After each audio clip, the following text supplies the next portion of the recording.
एक ईमानदार लकड़हारा की कहानी। एक ईमानदार लकड़हारा था। अपने परिवार के साथ गांव के पीछे की ओर जंगल के किनारे रहता था। रोजाना वह लकड़ियां काटकर उसके बेचकर उससे मिलने वाले पैसे से अपना भरण पोषण करता था। उसकी ज़िंदगी एकदम से खुशहाल बीत रही थी। अपने बच्चों को और अपनी पत्नी को और खुद के लिए 3 वक्त की रोटी का जुगाड़ कर लेता था। एक दिन लकड़ियां काटते काटते वह जंगल के भीतर तक चला गया। लकड़ियां ना मिलने के कारण वह भीतर जंगल में ही सूखी सूखी लकड़ियां ढूंढने लगा। तभी उसे एक सूखी डाली दिखी। उसे देखते ही वह अपनी कुल्हाड़ी लिए पेड़ पर चढ़कर उसे तोड़ने लगा।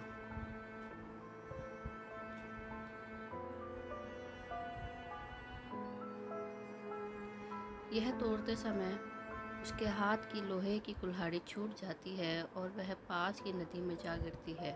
कुल्हाड़ी गिरने के बाद वह बहुत परेशान होने लगता है। कुल्हाड़ी गिरने के बाद वह रोने लगता है।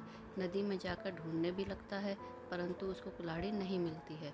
यह सब देखकर गरीब लकड़हारा और भी परेशान हो जाता है और उसे वह किनारे पर बैठकर भगवान से प्रार्थना करने लगता है कि वह मुझे अपनी कुल्हाड़ी को लौटा दो। थोड़े समय बाद उसे रोता देखकर नदी में से एक परी बाहर आती है। परी नदी में से बाहर आने पर उस लकड़हारे के हाल पूछती है। परी पूछती है कि तुम रो क्यों रहे हो, बताओ क्या हुआ, मैं तुम्हारे साथ सभी परेशानी दूर कर दूंगी। सुनकर लकड़हारा कहता है कि मेरी कुल्हाड़ी नदी में गिर गई है। उस समय नदी में गिर पड़ी है। मैंने उसे ढूंढा है परंतु वह नहीं मिला। लगता है कि नदी के बीच गई है, जो मुझे मिल नहीं रही। अगर आप मेरी मदद करना चाहते हो तो आप मेरी कुल्हाड़ी मुझे लाकर दे दो। वह देवी नदी के अंदर जाती है और उसे कुल्हाड़ी ला देती है। उस कुल्हाड़ी को बड़ा खुश होता है, पर वह थोड़ी देर बाद कुल्हाड़ी को देखकर उदास हो जाता है क्योंकि वह उसकी नहीं होती। वह देवी कहती है, तुम क्यों रो रहे हो, मैंने तो आपकी कुल्हाड़ी आप वापस लाकर दे दी है, तुम दोबारा क्यों रोने लगे। वह कहने लगता है, देवी यह कुल्हाड़ी मेरी नहीं है, मेरी कुल्हाड़ी दूसरी थी। ऐसी मेरी कुल्हाड़ी नहीं है, यह तो सोने की कुल्हाड़ी है। मेरी कुल्हाड़ी लोहे की थी, मुझे लोहे की कुल्हाड़ी चाहिए। वह देवी उसकी वही कुल्हाड़ी लाने के लिए नदी में दोबारा जाती है और इस बार दूसरी कुल्हाड़ी लाकर उसे देती है। इससे ज़्यादा खुश होता है। इस बार वह चांदी की कुल्हाड़ी होती है, परंतु फिर से उसे वह अपनी कुल्हाड़ी ना देखकर उसे फिर से रोना आ जाता है और देवी से कहता है कि यह भी मेरी कुल्हाड़ी नहीं है, मुझे मेरी वाली कुल्हाड़ी चाहिए।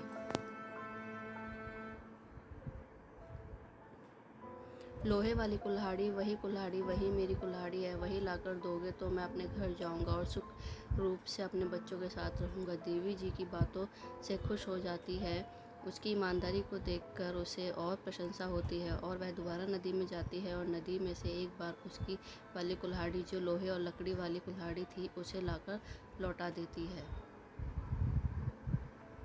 इसे देखकर लकड़हारा बहुत ही खुश होता है, प्रसन्न होता है और देवी को प्रणाम करने लगता है। उसकी यही ईमानदारी देखकर देवी माँ प्रसन्न होती है, खुश होती है और उसे कहती है, सुनो लकड़हारे, तुम यह दोनों कुल्हाड़ी रख लो जो सोने की और चांदी की है। मैं तुमसे खुश हूँ। तुम्हारी ईमानदारी देखकर मैं तुम्हें इनाम के तौर पर यह 2 कुल्हाड़ी तुम्हें देती हूँ।